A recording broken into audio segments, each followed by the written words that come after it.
साथीहरु हामी चाहिँ खोङचु फेक्चे मुनाजे 7औं फेक्चे सांस्कृतिक महोत्सव हेर्नको लागि जाँदै छौं। यो चाहिँ 3 देखि 10-12 सम्म लाग्ने मेला रहेछ साथीहरु। हामी छङयाङ टनल हुँदै अगाडि बढ्दै छौं। वेदर एकदम क्लियर छ आज र हाम्रो यात्रा पनि रमाइलो होला भन्ने आशामा हामी अगाडि बढ्दै छौं। हामी त्यहाँ 1 घण्टामा पुग्यौं।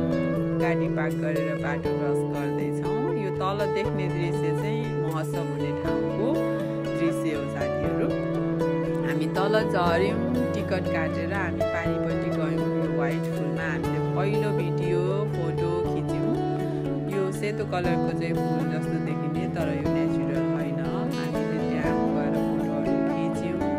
फोटो खिच्ने भिडियो बनाउने काम चाहिँ हामी पहिला गरौँ है भने अहिले अलि अँध्यारो भएपछि राम्रो हुँदैन भनेर फुल यति राम्रो फुलेको थियो कि फुल फुलेको पनि थियो, फुल्न बाँकी फुलहरु पनि धेरै थिए। हामी त्यहाँ पनि फोटोहरु खिच्यौं। अनि त्यसपछि अब तपाईहरुको बत्ती बल्न सुरु गरिसकेको थियो। हामी लाइट बलिसकेपछि पनि त्यहाँनिर गएर हामीले एक पिस चाहिँ फोटो खिच्यौं न बत्ती बलेकोमा पनि भन्यौं र 3 बजे गएर त्यहाँ फोटो खिच्यौं। अनि त्यसपछि हामी अगाडि बढ्यौं। तल पानी भएको ठाउँमा ढुङ्गाहरु थिए। त्यो ढुङ्गामा बत्तीको लाइटहरु बल्यो। वाह, यति ब्युटिफुल देखिन्थ्यो कि मलाई त्यहाँ हेरेर बसिराख्नु मन लागेको थियो। तर अब सबैजना फेरि पारिपट्टि जाने भन्ने कुरा गरियो र अगाडि बढ्यौं र हामी त्यो पुलमा पनि फोटोहरु खिच्यौं, पुलमा भिडियो खिच्यौं। तर सम्भव थिएन सिंगल फोटो खिच्न, भिडियो खिच्न चाहिँ मान्छेहरु एकदमै धेरै थियो। तैपनि हामीले ग्रुपमै एउटा टिकटक चाहिँ बनायौं।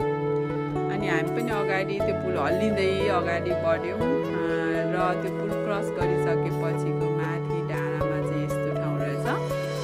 त्यहाँ चाहिँ फुलहरु सबै बत्तीको फुलहरु रहेछ र गीत गाउने ठाउँ अनि बच्चाहरु खेल्ने ठाउँ त्यसरी बनाएको रहेछ र बच्चाहरु रमाउन